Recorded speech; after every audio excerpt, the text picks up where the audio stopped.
Brian, is there a competition for number two quarterback job? I think Nick. Just reiterating what Nick said the other day. We were pleased with Tanner's development, but Marcus is our backup.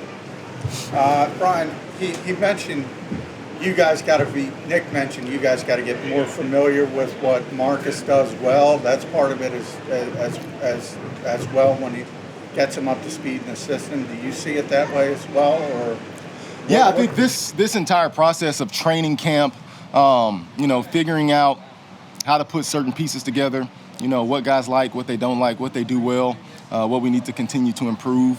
I think that's all a part of the process of training camp. And, it's exciting, when you get guys that have unique skill sets and you come out and you get a chance to try and do some different things and look at some different options of how guys operate and get going. What has surprised you about Tanner? I'll come back to you. Okay. What has surprised you about Tanner? With Tanner, I think the biggest thing with him is obviously he's extremely smart. He's poised. He has a very, very natural feel. The one thing, I think in particular with this game is he has really, really clean eyes. And, he plays with his eyes out in front. He can see stuff. And he just has a great feeling and sense of timing and anticipation. I was going to ask something similar, but obviously there are a lot of things the organization liked about him and drafting him. But when you looked at the tape and you've seen what he's done on the field, is there anything that stands out like you didn't see on from his college tape, or yeah, from his college tape? Yeah. From his college tape, yeah. I mean, his college tape, I really, really did a deep dive and watched a lot of film on him. Obviously I knew who he was coming out of high school before he went on his mission. I remember he came to University of Houston on an unofficial visit. So I had knew who Tanner was prior to him becoming the starter at Stanford. And he's a guy, when you watch the tape, like it was a really good tape. Like it was clean, it was decisive, the ball was going where it was supposed to go. You could see he had just a really natural feel and rhythm to his game. Going back to this time last year, what kind of signs were you seeing out of Jalen that let you know that he was just about to put it all together and have kind of a breakout season? Yeah, I think, it goes back to that OTAs prior to the 2022 season of just having a year in the system and understanding, like the conversations, that we were having, we had a higher base level than when we were installing it for the first time in 21. And, you see similar things now in 23 than you did compared to 2022. So I think just him continually getting reps and understanding how, we're getting played as an offense, how he's getting played as a quarterback, and just being able to adjust and get to our answers quickly, I think is something that's been really good so far. To the presence of AJ, once he came in and having, like two bona fide receivers. Like yeah, absolutely. I mean, AJ is a fantastic player. He's one of the best in the world at what he does. And, anytime that you have, a player with his talent level, I think it makes everybody's job a little bit more manageable, for sure. Right. We made a decision to have Cam Jordan not playing preseason. Yeah, we take into account all of those things in between Nick and Howie and Coach Stout.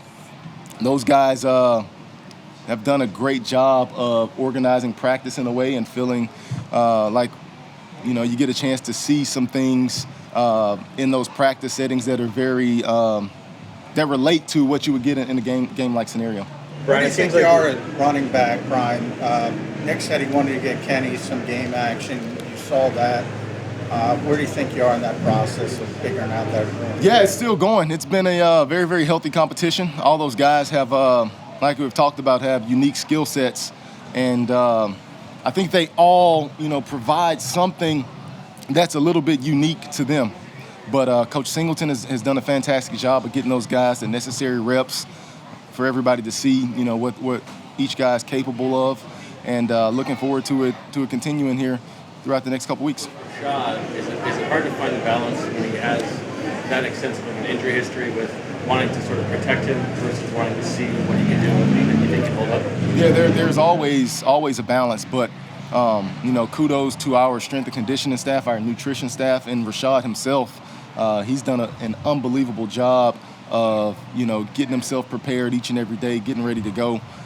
So I'm really looking forward to him continuing to be on the rise. Ryan, it seems like we've seen a lot of back shoulder throws during this camp. What are some of the keys to making those so successful?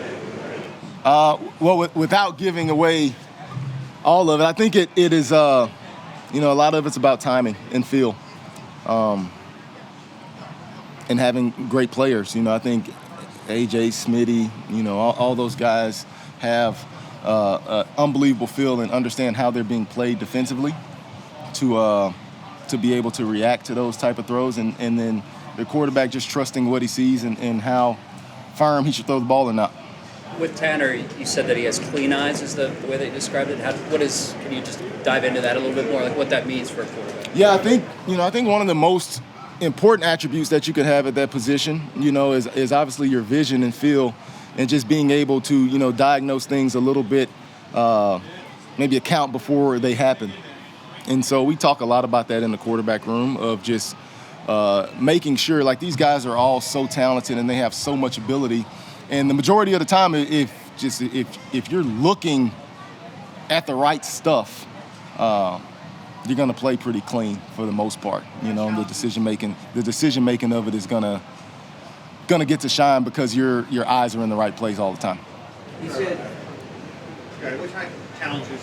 Obviously, you guys one of the defenses you guys struggled against last year was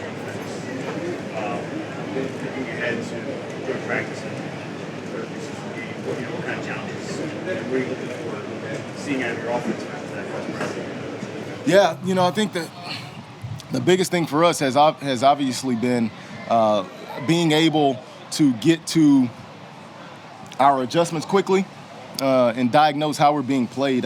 One of the things you see in this league is, like, you go through the week of game planning, and in the game sometimes it's, the other side's game planning too, so it becomes this chess match of cat and mouse a little bit of, diagnosing what their answers are so we can get to our answers. But overall, I think the thing you like to see is just clean operation and execution, and guys, playing really, really clean football. And, to me, that's a big part of it as well.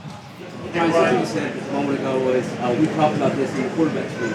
In all your experiences in the past as OC, you've also been quarterback's coach as well. How have you gone, not being the one giving that message in the quarterback's room, and I guess I imagine more of a passive person in those situations?